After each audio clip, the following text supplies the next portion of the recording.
4월 16일 강아랑이 전해주는 정치권의 뜨거운 말말말 강아랑의 정치랑입니다. 오늘 첫 번째 주제는 세월호 10주기입니다.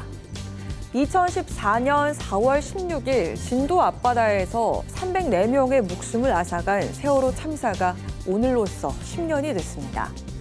윤 대통령은 오늘 열린 국무회의에서 취임 후 처음으로 직접 세월호 추모 메시지를 냈습니다.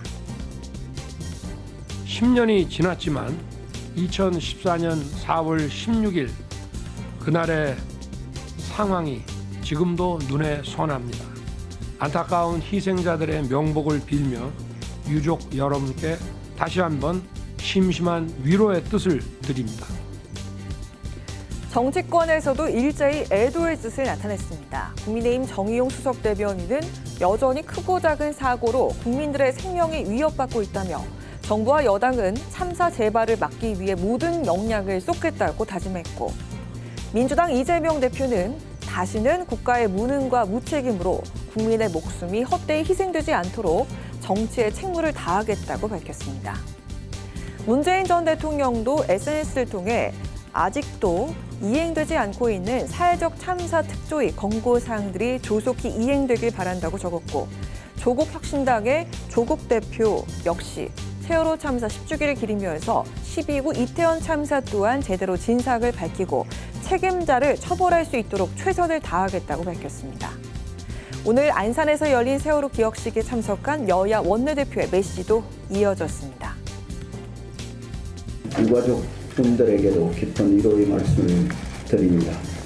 그 아픔을 잊지 않고 더욱 안전한 대한민국을 만들기 위해 국민의힘은 22대 국회에서도 최선의 노력을 다하겠습니다. 세월호 참사는 생명이 존중받는 안전한 사회를 만들어야 한다는 과제를 우리 사회에 남겼습니다. 일정한 노력과 진전이 있었지만 여전히 미흡하고 부족한 점도 많습니다. 또한 여권에선 사회적 참사를 정치적 목적으로 이용하거나 정쟁의 대상으로 삼아선 안 된다는 메시지가 쏟아지기도 했습니다. 유승민 전 국민의힘 의원은 유가족에게 위로의 말을 전하면서 참사의 비극을 자신들의 정치적 목적을 위해 이용하는 자들은 퇴출돼야 마땅하다면서 생명과 안전을 지키기 위한 근본적인 노력이 정치가 할 일임을 명심해야 한다고 강조했습니다.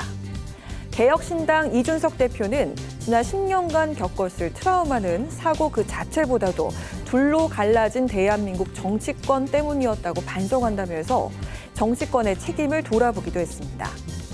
그동안 세월호 참사의 진실 규명을 위해 세 차례 조사위원회, 특검, 검찰 특별수사단이 각종 의혹을 살폈지만 여전히 근본적인 좌초 원인에 대해선 뚜렷한 답이 나오지 않은 상황입니다. 10년의 세월이 흘렀지만 세월호 참사는 여전히 정치권은 물론 우리 모두가 잊어선 안 되는 교훈이기도 합니다. 두 번째 주제입니다. 총리 하마평입니다. 윤석열 대통령이 이번 총선 결과에 따른 국정 쇄신 차원에서 새 국무총리와 대통령 비서실장 인선을 고심 중입니다. 이를 두고 무수한 하마평이 쏟아지고 있습니다. 하려는 여당 인사들이 거의 없을 것이라고 봅니다. 권영세, 원희룡 이런 분들 거론되시던데 그분들의 반응을 보면은 나는 연락받은 적 없다면서 대부분은 손사래를 치시잖아요. 하려고 하는 사람들이 없구나. 이거 레임덕 시작이 여기서부터 시작되는구나. 네, 이처럼 민주당 측에서 벌써부터 대통령의 레임덕을 거론하면서 쇄신 의지를 깎아내리고 있기도 하지만 현재 거론되는 권영세, 원희룡 전 장관 등을 제외하고도 파격적인 인물로 거론되는 인물이 있습니다. 바로 민주당의 김부겸 전 총리입니다. 김부겸 전 총리 가능성은 제로입니까?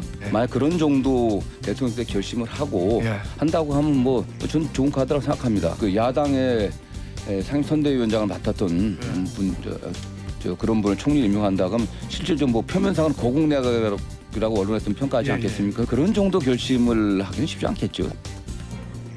하지만 김부겸 전 총리는 자신의 이름이 거론되고 있는 점에 불쾌감을 느끼면서 이재명 대표와의 영수회담이 우선시돼야 한다는 입장을 밝히기도 했습니다.